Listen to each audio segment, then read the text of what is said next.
Hey everybody, it's Carla from Casey Creates. I know it's been quite a while.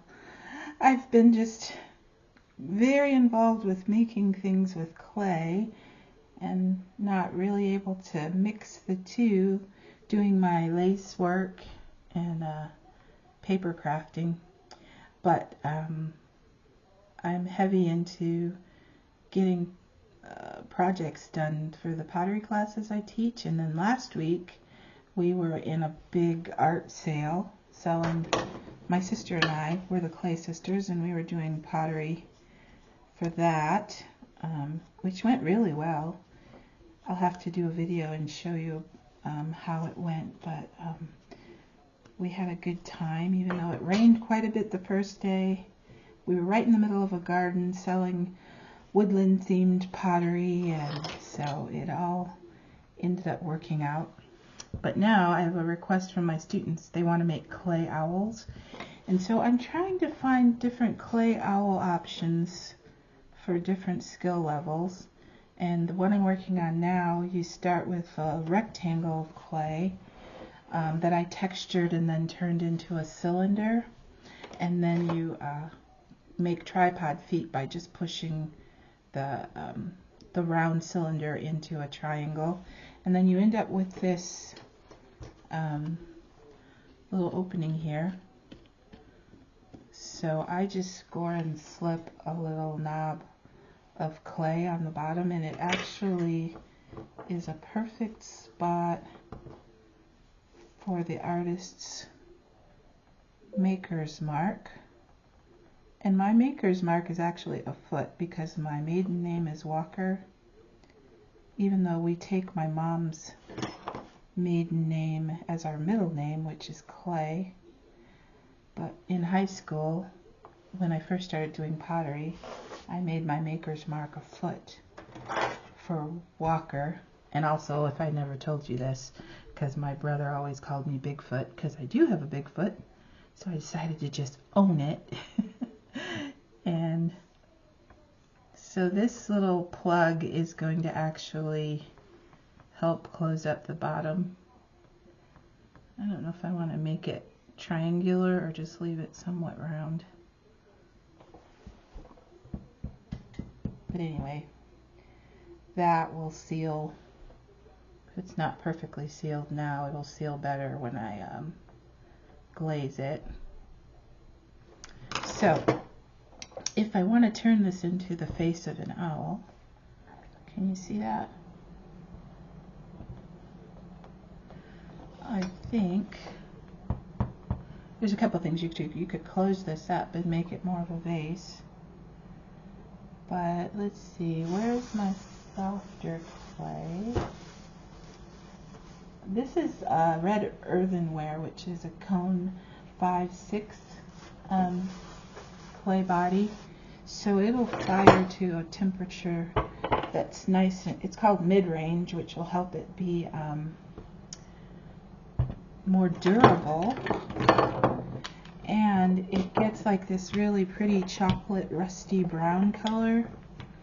And so I almost like to leave the bare clay on the outside and then just glaze the inside. And it's really pretty with the combination of a nice blue on the inside with a brown on the outside. So what I'm going to do is make the owl's eyes. I think we'll use this size. Move that out of your way so maybe you can see. These are just scalloped, nested cutters. I found these at Walmart. They're not as scalloped as I like, but that's okay. So now I've got 2 pieces for the eyes. This is just my little bit of scrap I have left over, so I'm going to hurry up and try and use it before it gets too dry. I'm going to just make a little pinched beak here. And what else? I need, what is that brow line? It's like I've been calling it a frowl. I don't know if that's right, but I'm going to roll a coil and then flatten it a little bit.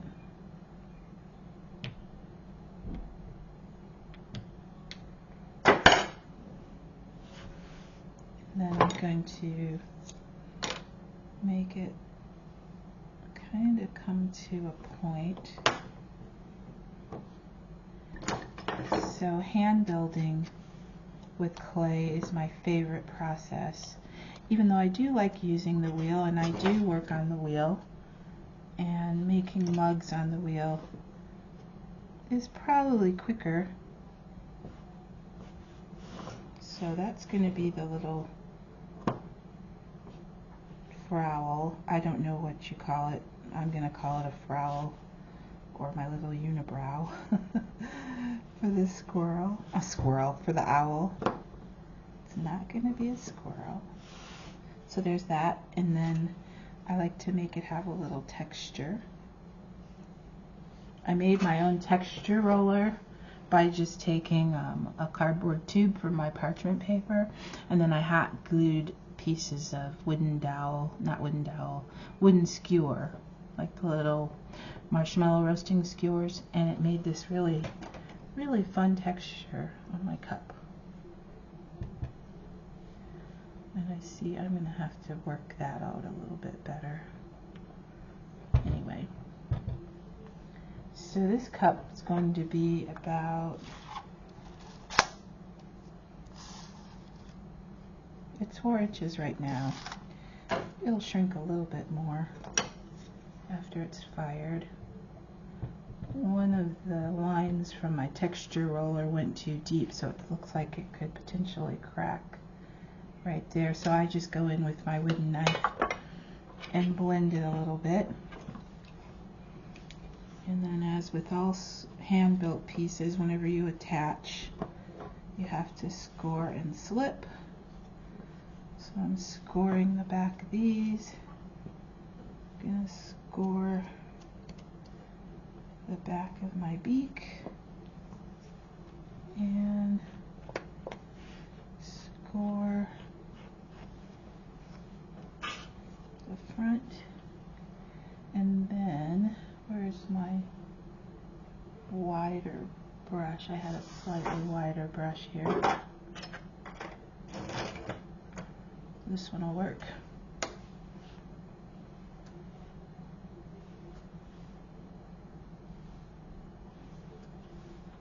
Oops, for my beak. And then, just see where I'm going to put this guy.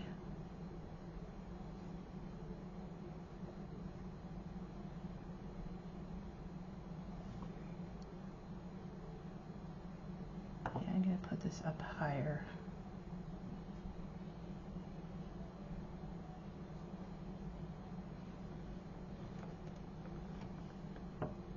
I'm going to kind of curve these a little bit, like so. That way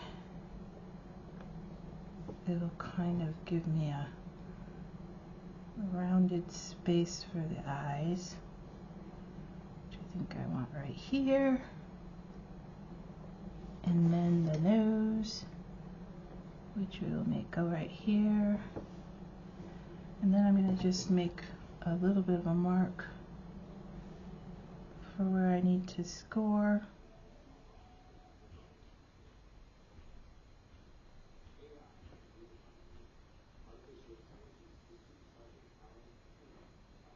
I'm not really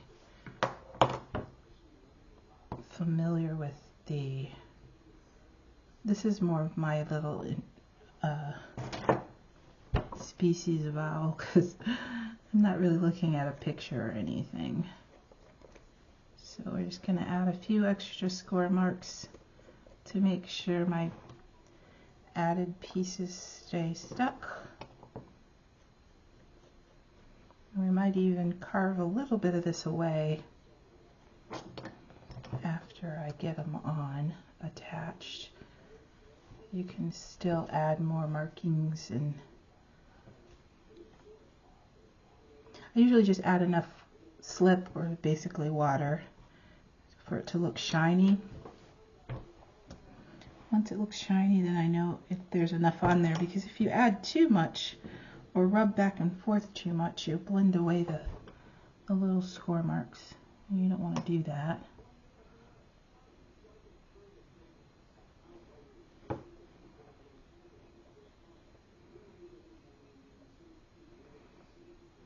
So there's his little brows, which I will trim back a little bit of that. And his eyes.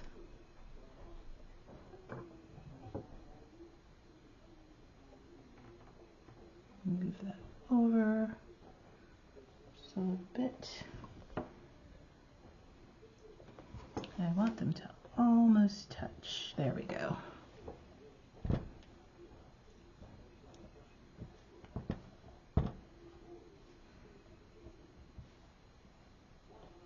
And then we're going to add his beak, which will go right here.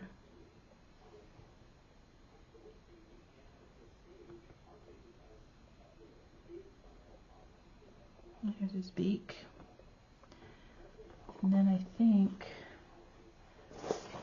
I'm going to lay him on this piece of foam so that he doesn't smush. There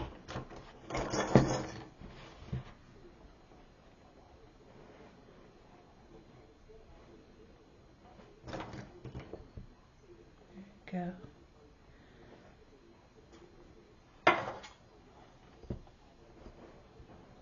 Keep them from smushing. Still want you to be able to see. I'm going to put a little bit more detail on him. Like for instance, let's see, where's my wooden knife? Here it is. I often like to use the back of my tool when I want a nice round circle. So we've got that. And then I'm going to draw some kind of starburst looking lines all the way around.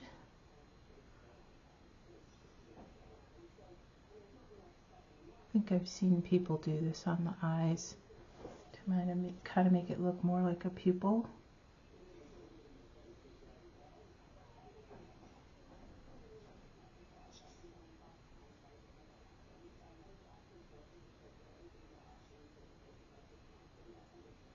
Like so.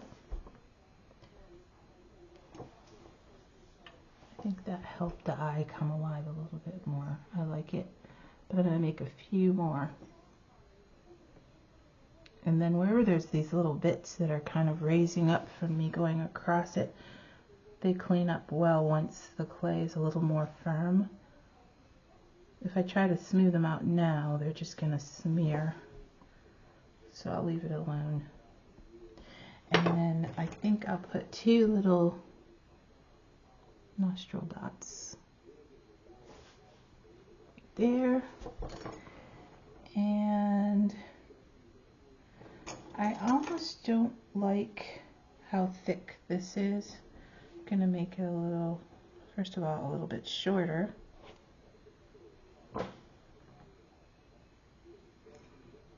And then a little more narrow. So I'm just going to have a steady hand and slice like so. Yeah, I like that better.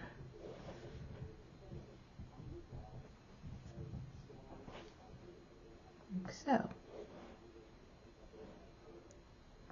And that will take care of the eyes and the beak. And now all we need is a handle.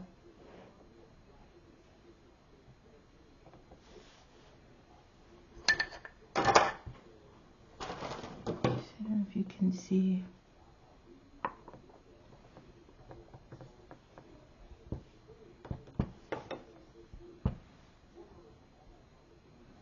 And we're going to make a handle. And I have this much clay left, so that's a nice generous amount. But I'm going to show you the little crack in here. Can you see that? It's right there. I'm going to do what I call a little spackling coil, where I just go in, score over it just a teeny bit, add a little bit of slip, aka water, and then with a little bit of pressure, I can just push that coil over that little vulnerable spot, and I kind of smear from side to side right over it. And then my favorite blending tool when I have to reach down in something is my wooden knife, and that took care of that. Now down in the bottom, which I'm not sure you're going to be able to see, I also take the curved edge of my wooden knife and just make sure there's no gaps. So I want to blend it. You could put a plug of clay in there and smooth it as well, but I think my glaze will fill that in pretty well.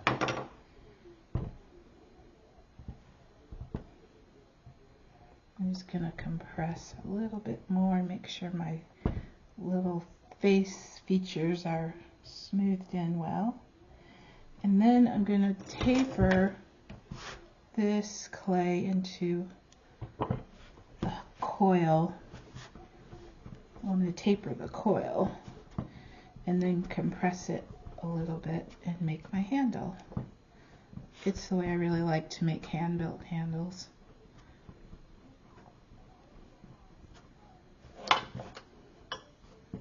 So then I just need my pony roller.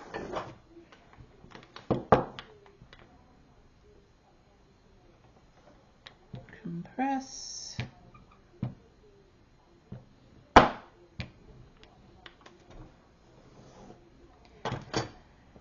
And then these little knives are great.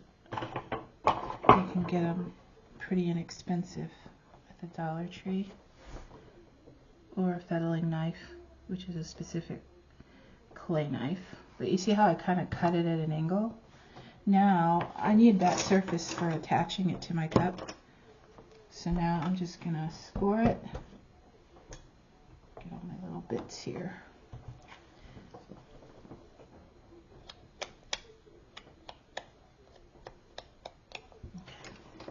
And then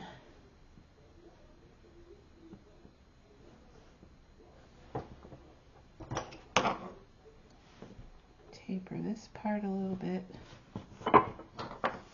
and score it.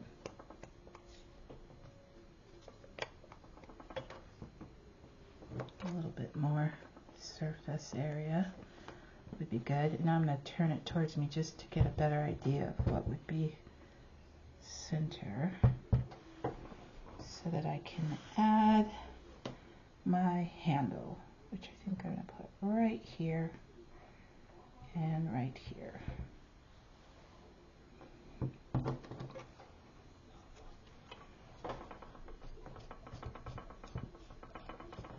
You always want to score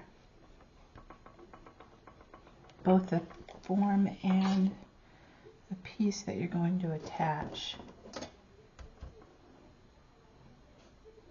And add slip to both. And then I just kind of hold it for a minute, almost to make it like you're waiting for the glue to set. Just kind of pinch it. And then do the same where you're attaching the handle.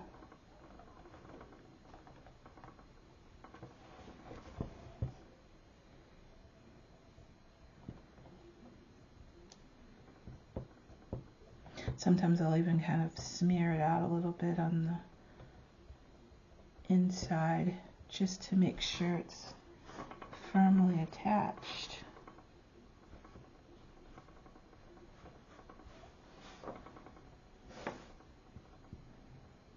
And it is. But if you're not sure, another good trick is to put just a little coil right here, or a thumb rest. I think I'll put a little thumb rest. I make a round ball like this, and then I literally just take my thumb and press.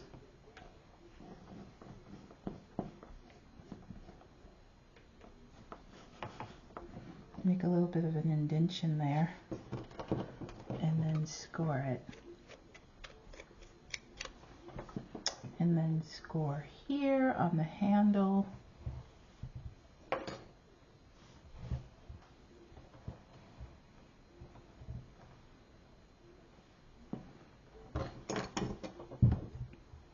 And attach. And if you can see, I'm gonna, oh, that's backwards. This way. And I'm just gonna push it down with my thumb. That way I know when you go to lift it, which I wouldn't do it right now, but your thumb would rest right there. I've seen people wait until their pots are bone dry and then they still try to lift it by the handle, but it's very, very fragile at that state, so you don't want to ever lift it by the handle till it's been fired at least the first time. So this will get bisque fired, and then like I said, I think I'm going to leave the outside just the bare clay color and glaze the inside so that it's food safe and sealed,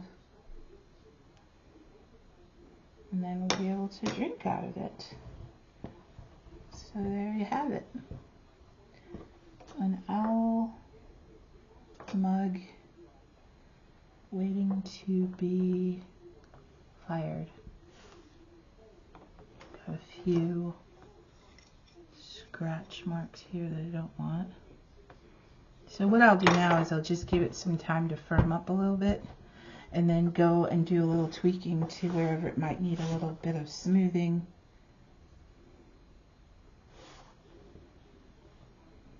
I'm trying to get it in camera for you. But there you have it. It's an owl mug.